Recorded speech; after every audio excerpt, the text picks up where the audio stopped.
അടുത്തൊരു ഇമ്പോർട്ടൻറ്റ് ടോപ്പിക്കാണ് medical emergencies in dental practice. ഈ മെഡിക്കൽ എമർജൻസി എന്ന് പറഞ്ഞാൽ നമുക്ക് എവിടെ വേണമെങ്കിലും എങ്ങനെ വേണമെങ്കിലും ഉണ്ടാകാം. ഇതും ഡെന്റൽ ചെയറിൽ നമുക്ക് ഉണ്ടാകാവുന്നത്. ഇതിന് മെജോറിറ്റി ഡെന്റൽ ചെയറിൽ ഉണ്ടാകാനുള്ള മെയിൻ കാരണം എന്ന് പറയുന്നത് ഒന്ന് ഇൻക്രീസ്ഡ് സ്ട്രെസ് ആയിരിക്കും.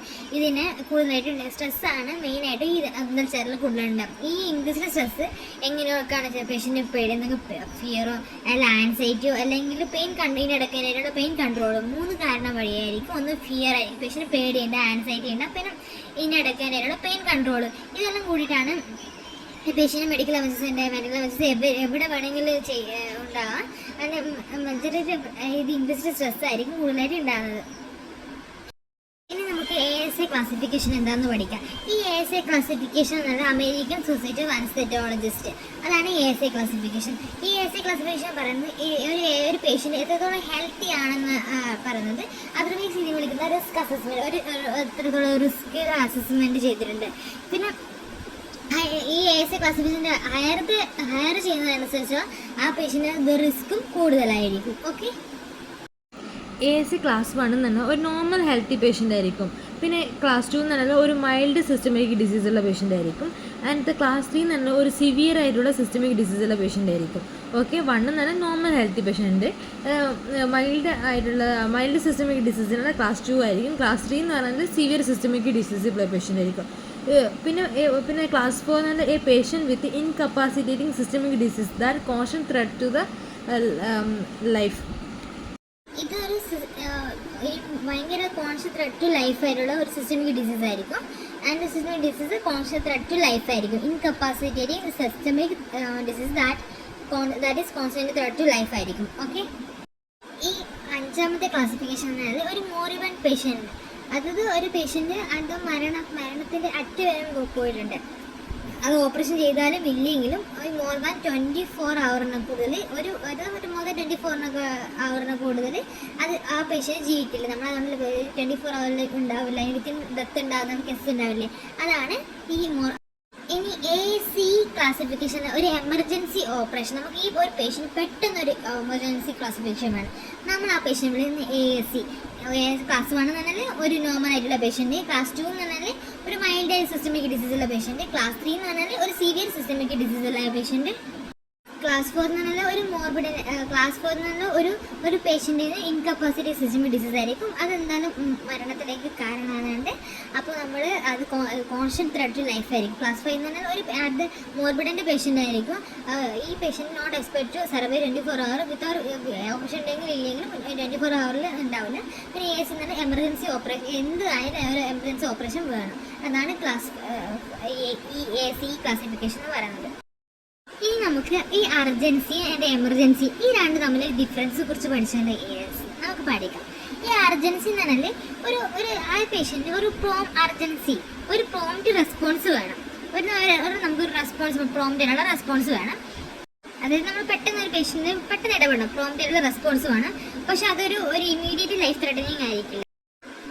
അതായത് ഇവിടെ പറഞ്ഞിരിക്കുന്ന ഒരു പെട്ടെന്നുള്ള ഒരു പ്രതികരണമാണ്, അതിനെ വിളിക്കുന്നത് പ്രോംപ്റ്റ് റെസ്പോൺസ്. പക്ഷെ അതൊരിക്കലും ഒരു ലൈഫ് ത്രെറ്റനിങ് ആയിട്ട് വരില്ല, ലൈഫ് ത്രെറ്റനിങ് കണ്ടീഷൻ എന്നല്ല.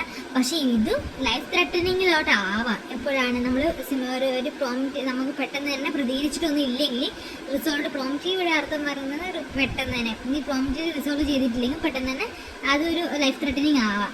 ഒരു ലൈഫ് ത്രെറ്റനിങ് അല്ല, പക്ഷെ അത് നമ്മൾ പ്രതികരിച്ചില്ല എങ്കിൽ ലൈഫ് ത്രെറ്റനിങ് ആയി. എക്സാമ്പിൾ നമ്മൾ കാണുന്ന സിൻകോപ്പ്, അതൊരു അർജൻസിയാണ്. പിന്നെ ഹൈപ്പോഗ്ലൈസീമിയ പേഷ്യൻ്റ്, പിന്നെ സീഷർ, സിൻകോപ്പ്, ഹൈപ്പോഗ്ലൈസീമിയ, സീഷർ. പിന്നെ നമ്മൾ എന്തെങ്കിലും ആൻജൈന വന്ന പേഷ്യൻ്റ്, അതൊരിക്കലും ലൈഫ് ത്രെറ്റനിങ്, അതൊരു എമർജൻസി അല്ല. ആൻജൈന, ഇനി എന്തെങ്കിലും മൈൽഡ് ആയിട്ടുള്ള അലർജിക് റിയാക്ഷന്, അതൊക്കെ. പിന്നെ ആസ്മാറ്റിക് ആസ്മ അറ്റാക്ക്, ഇതൊക്കെ. പിന്നെ ഹൈപ്പർ വെന്റിലേഷൻസ്, എന്തൊക്കെ സിൻകോപ്പ് ഉണ്ട്, ഹൈപ്പോഗ്ലൈസീമിയ ഉണ്ട്, asthmatic attack, mild allergic reactions ഉണ്ട്, സിൻകോപ്പ് ഉണ്ട്, ഹൈപ്പോഗ്ലൈസീമിയ പേഷ്യൻ്റ് ഉണ്ട്, സീഷർ ഉണ്ട്. പിന്നെ അടുത്ത ആസ്മാറ്റിക് അറ്റാക്ക്, ഹൈപ്പർ വെന്റിലേഷൻ ഉണ്ട്, ആൻജൈന ഉണ്ട്, മൈൽഡ് അലർജിക് റിയാക്ഷൻ ഉണ്ട്. ഇതൊക്കെ അർജൻസി ആണ്, ഇതൊന്നും എമർജൻസി അല്ല. അത് മനസ്സിലാക്കുക. Syncope, hypoglycaemia, seizure and asthmatic attack, hyper ventilation, angina and mild allergic reaction, ഇതൊക്കെ അർജൻസി ആണ്. ഓക്കെ, ഇനി എമർജൻസി എന്താണ്? ഇതൊരു problem that is immediately and life, ഇതൊരു ഇമ്മീഡിയറ്റ് ലൈഫ് ത്രെറ്റനിങ് ആയിരിക്കും. അതിന് ഇമ്മീഡിയറ്റ് ആക്ഷൻ ആവശ്യമാണ്. എന്താണ് ഒരു ഇമ്മീഡിയറ്റ് ലൈഫ് ത്രെറ്റനിങ് ആയിരിക്കും. പക്ഷെ അതിന് ഇതിന് റിക്വയർ ഈ ഒരു ഇമ്മീഡിയറ്റ് ആക്ഷൻ ഇതിന് അത്യാവശ്യമാണ്. ഓക്കെ, ഇതിന് എന്തൊക്കെയാണ് എക്സാമ്പിൾ? ഒന്ന് കാർഡിയക് അറസ്റ്റ് ഉണ്ട്, ഒന്ന് അനാഫിലാക്സിസ് ഉണ്ട്, ഒബ്സ്ട്രക്റ്റീവ് എയർവേ. എന്തൊക്കെ? Cardiac arrest, anaphylaxis, obstructed airway. Mild allergic reaction ഒരു അർജൻസിയാണ്, അത് ഒന്നോട്ടെ emergency. Cardiac arrest, anaphylaxis and obstructed airway, ഇതൊക്കെയാണ് എന്തിന് എക്സാമ്പിൾ ആയിട്ടുള്ളത്? നമ്മുടെ എമർജൻസി കേസസിന് എക്സാമ്പിൾ. ഇനി നമുക്ക് പ്രിപ്പറേഷനിലോട്ട് പോവാം. ഒന്നത് നമ്മൾ പ്രിപ്പറേഷൻ എന്നുള്ളത് സ്റ്റാഫ് ട്രെയിനിങ് ആണ്. നമുക്കുള്ള സ്റ്റാഫിനെ ട്രെയിൻ ചെയ്യണം. അതേപോലെ തന്നെ ഓഫീസിൽ പ്രിപ്പയർ ചെയ്യണം. സ്റ്റാഫ് ട്രെയിനിങ് അങ്ങനെയൊക്കെ ചെയ്യുന്നത്, സ്റ്റാഫ് ട്രെയിനിങ് നമ്മൾ ബേസിക് ലൈഫ് സപ്പോർട്ടിന് ഒരു ട്രെയിനിങ് ക്ലാസ് നമ്മൾ കൊടുക്കണം. ബേസിക് ലൈഫ് സപ്പോർട്ടിന് ട്രെയിനിങ് കൊടുക്കണം.